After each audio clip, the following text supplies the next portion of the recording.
step out and shoot that three and hit it with regularity. I mean, he played a phenomenal game. 14 points, 5 and 2 assists in only 15 minutes. So you just let that sink in. The other games that we also got to talk about, man, is the Clippers and the Lakers and the Kings and the Trailblazers. Um, Before I get to the Clippers and the Lakers, man, I just want to say, because a lot of people uh, are going to notice right now, one of my favorite players is Carmelo Anthony. I think it's a disgrace. Excuse me, a disgrace how they did Melo. Uh, him being able to bounce back and him being able to show people that he can be resilient and not only be resilient, but being able to evolve his game. That says something about Melo. Listen, a lot of people have counted Melo out. Melo scored 21 points in 23 minutes off the bench. Off the bench. Okay. Now, yes, like again, I know I'm going to sound like a broken record, but okay, yeah, people are saying it's just a preseason game, but still, like I said, it does not matter to me. If you stepping on the floor, you're still playing. You think guys that are out there that are playing for contracts and playing for playing time and competing for playing time, you think they're gonna say, "Oh, this is just a preseason game"? No. So I don't want to hear that shit. You know, Gary Trent Jr.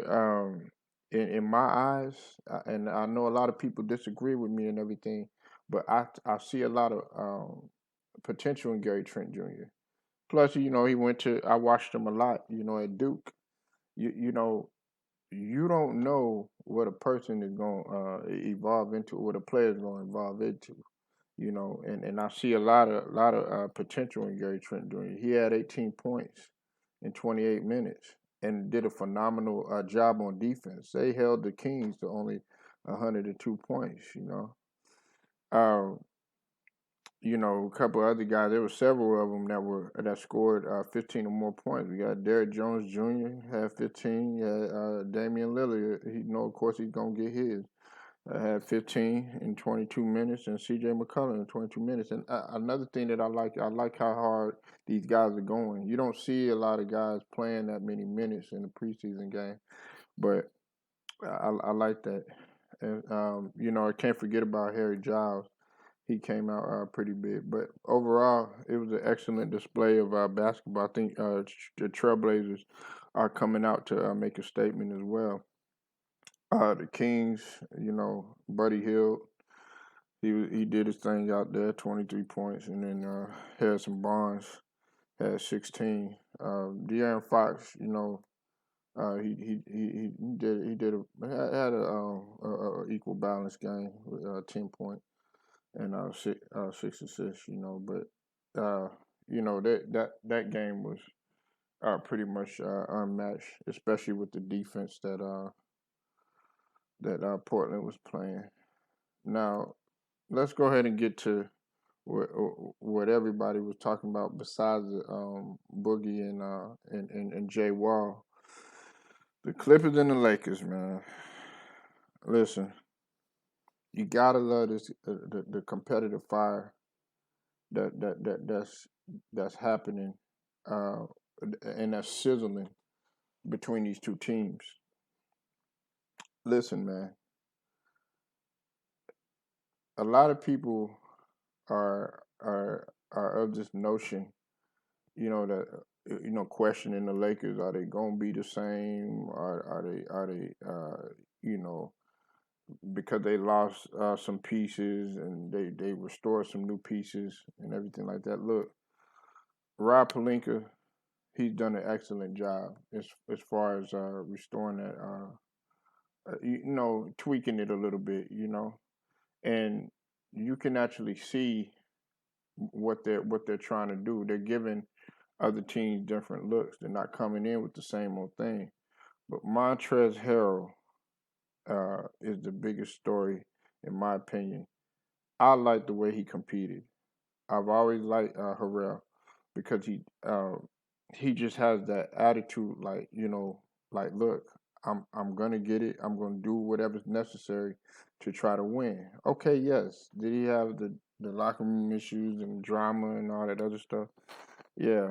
And did he have the whole issue with what he said with Luca? Yeah, but the man, you can't fault him. He did apologize and everything. Man, he's still a human being. Everybody fouls up in some form of fashion.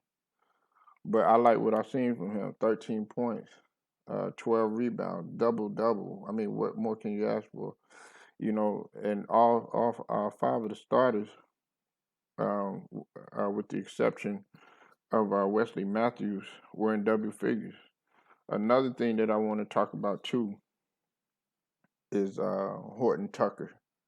Listen, if you haven't watched Horton Tucker, I seriously advise that you do watch him. And I'm advocating for him to be used more in the rotation. This guy came from the G League and has absolutely just done everything that he is supposed to do when his number is called upon. You know, much like when Caruso gets in the game, what does he do? He does what's necessary. He doesn't do no more, doesn't do no less. And the Lakers, I'm I'm not gonna sit here and try to make any predictions right offhand because I do need to see LeBron in action. I need to see AD in action, and I gotta see, of course, Mark Gasol. But I like what I see. Kyle Kuzma, 18 points. You know what I'm saying? His value it sort of went down just a little bit, but I think he's looking to bring his value up. And then Dennis Schroeder was in double figures. He played an okay game in 24 minutes. Wesley Matthews, he did a solid job in 23 minutes, 8 points. Uh, but the other story is are the Clippers. Listen, the Clippers need a playmaker. The Clippers need a playmaker. I mean, man, I love Patrick Beverly because I'm a defensive first type of guy, you know. But just defense alone, and especially out at the one, is not gonna get it done. Okay, sure they have Reggie Jackson. As much as I like Reggie Jackson, and as much as he of a combo guard that he is, he can't run an offense. And Kawhi Leonard can only do so much. Okay, people are getting down on Kawhi Leonard like, okay, well, man, he just played a little bit. Look, that's expected. Listen, I give um any superstar that steps out on a preseason game and even just plays a little bit, their credit because there's some stars that won't even step out on a preseason game, yet alone step out that long. But the Clippers aren't approaching uh, this well, they didn't approach this preseason game like how it was supposed to be approached. Uh, Serge Ibaka, I understand, the transition that he made. I love Serge Ibaka and how he plays and how he revitalized his game. But you have to be more than just a 3-point shooter all the time. Yeah, you're actually your bread and butter really by nature is to block shots and be a rim protector and and and be a solid force inside. Okay, yes, call on when you needed to be scored, when you need a score, when you need a three, mid range, whatever.